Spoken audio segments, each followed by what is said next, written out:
Hi guys, welcome to episode 6 of this little side project.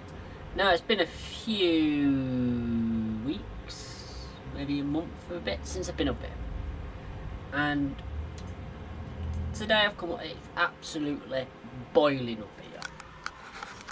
I've cleaned the track, on this board at least.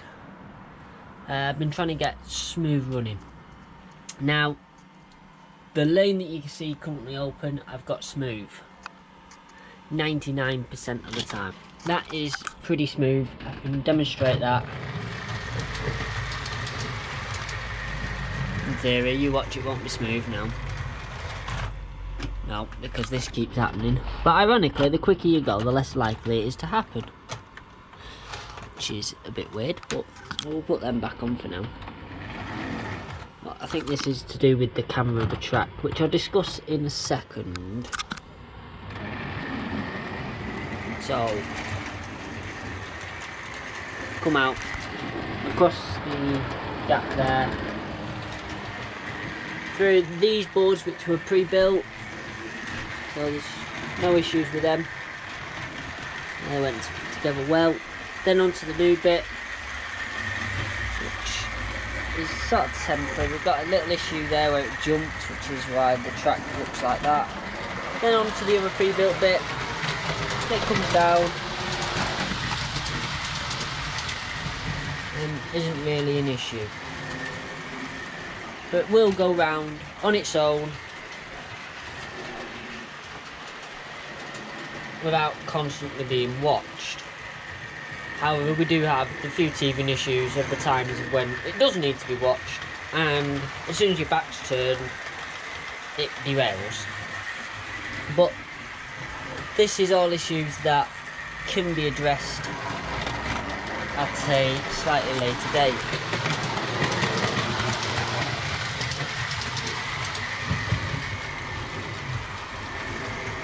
So there you go. So it's been round twice, no issues. Well, I'll stop it this time so I can actually talk. So on these boards, because they've been cleaned so well, I think the power is so well on them, I can run it down to quite a low speed. You see that train fits in there just perfectly. Probably a 4-car train would probably be the better option in there, which is not a problem. There is one of them that I'm not that keen on now after I bought it. But we need quite a few of them. Anyway, so after new eyes have been set on this after such a long time of not being up here, I've decided that this corner is not good. The track is just too tight, which is why we're having all the issues. This inside track is unbelievably tight, and it's just issue after issue with it because of how tight it is. So what I'm going to have to do, I think, is employ Sean as a very good friend and shufty all this up, moving it that way a little bit, putting in a bit of a space board so we can actually get some proper curves out onto this.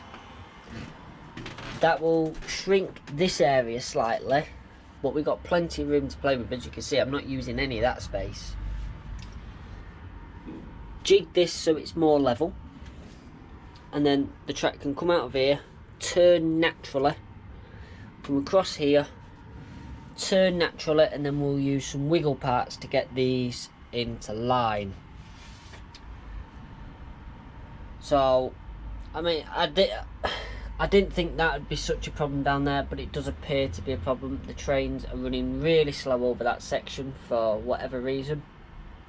It'll probably be a power issue because there is no drops on that side. If this has drops, all that is drops there. This has nothing until here, but even then on here it's still running dead slow.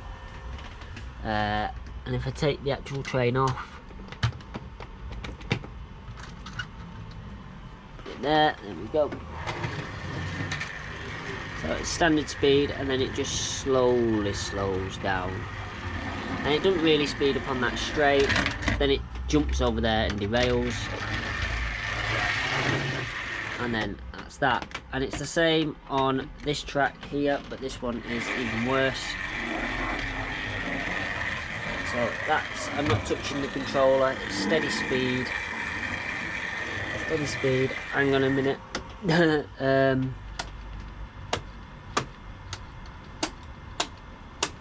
I've still not labelled any of these points. That's that one. That's that one.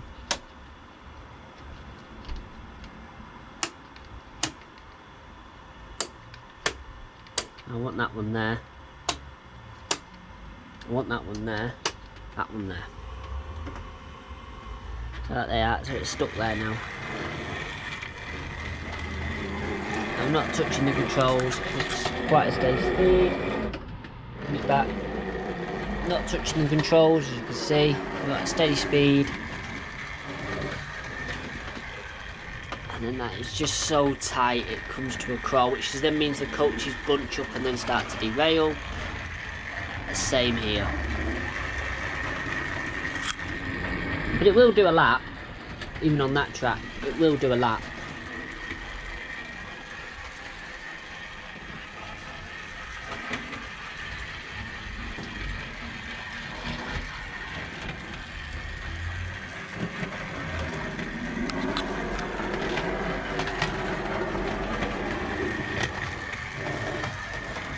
But it's just how tight that is.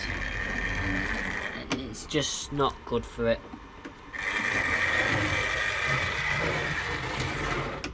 Like I say, if you speed them up, the better. This loco will go around them better, I believe, because it's a shorter wheelbase. And we just take that off the track because it's still wide up for DC, but I've got a DC. See how?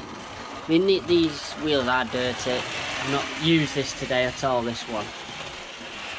So,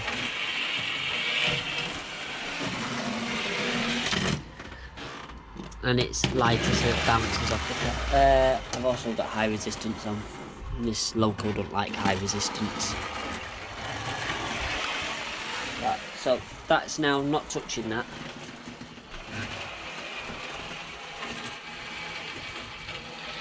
See the amount of electricity issues we have, how it speeds up, slows down. Let's here, and that's where it stops because the track's dirty. But it'll do the same if I attached it to these coaches and got it to run the coaches instead. Like I said, I've not really used this loco, so... Oh, hang on, that point switched. There it is.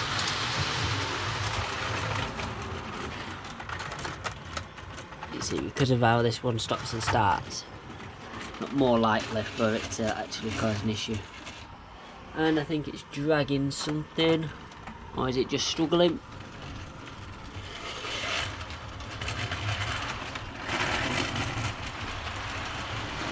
Struggling with the weight,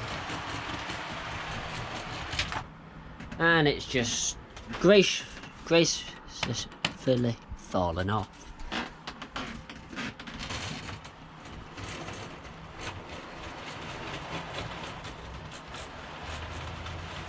I'm presuming there's a wheel locked up somewhere. I am putting metal wheels on everything because they're just better.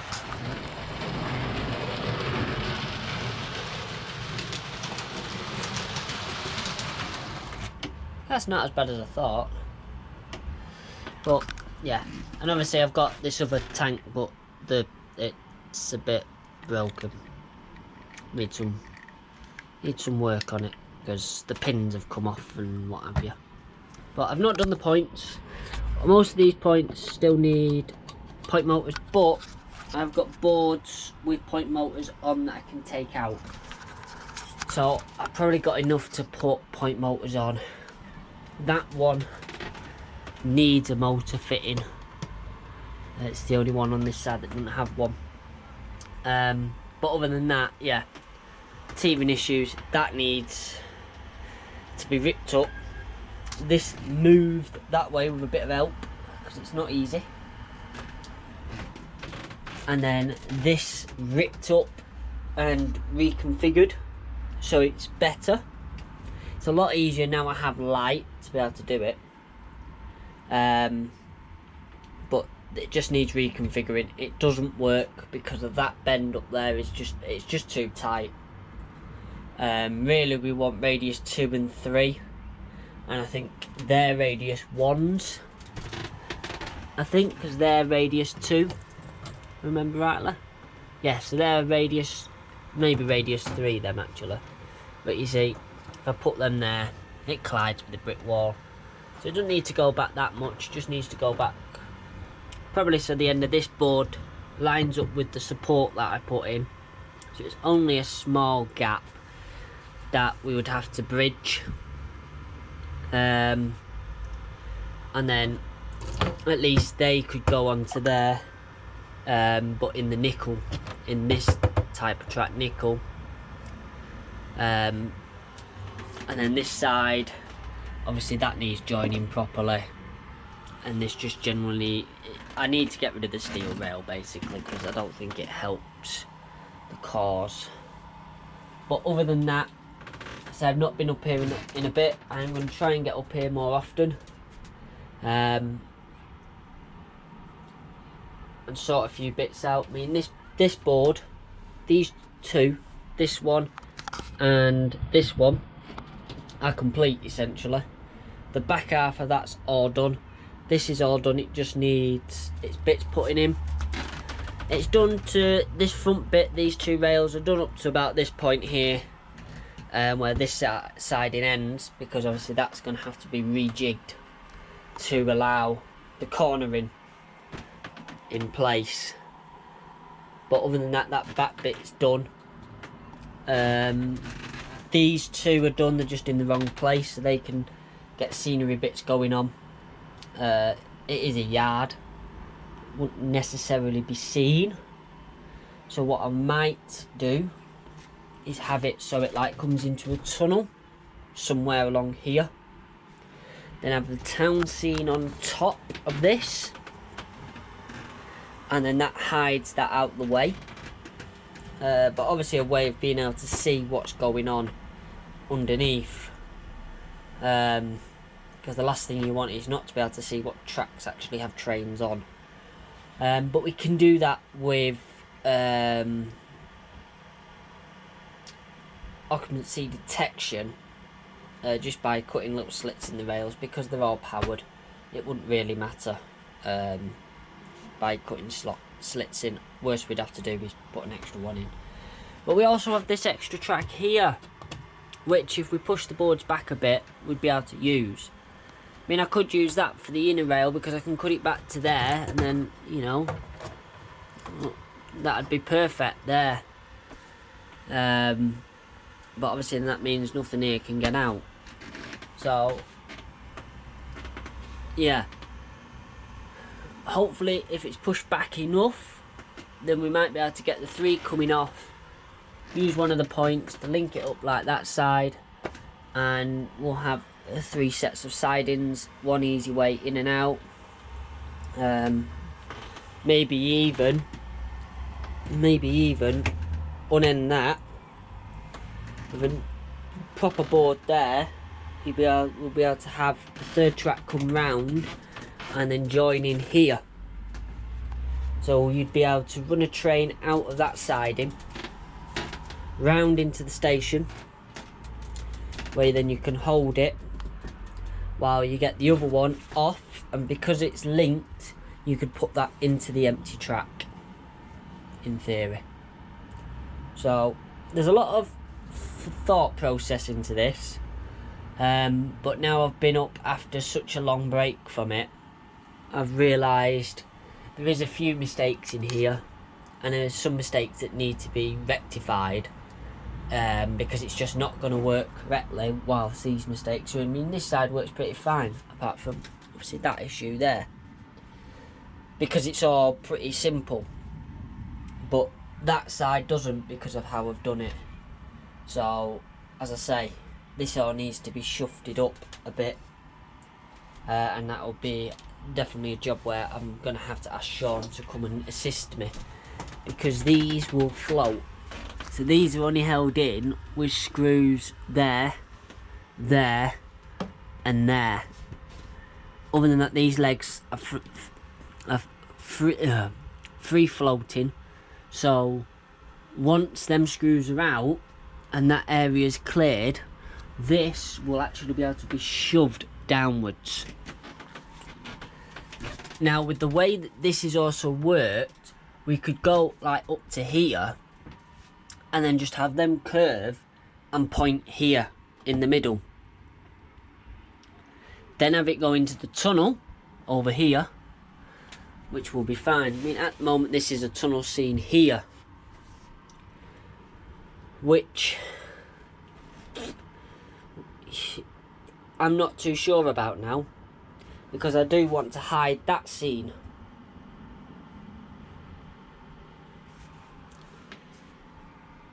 But it's one of them, we could have the tunnel start here and all this be a city scene all the way back down to here. So this is the only bit of the railway that gets seen, which would be nice. It's also less track work I have to mess about with. I hate ballasting. Whenever I ballast, it never goes right. So that'd enable a nice little railway scene with a nice long loop where the trains would disappear for quite a while, before they re-emerge. So, and I've just spotted, I've got 4-point motors over there. So 5 on that, and I'll have a few more. So there's plenty to be knocking on at. But check out the blog site, mankbuses.com. Mankbuses goes miniature on there. There is blog posts, I will do some. I'll take some pictures and explain as well. And yeah, so thank you so much for watching. Thank you for your time. Please do like, comment, subscribe, and stay tuned for more updates on these side projects. Thank you so much.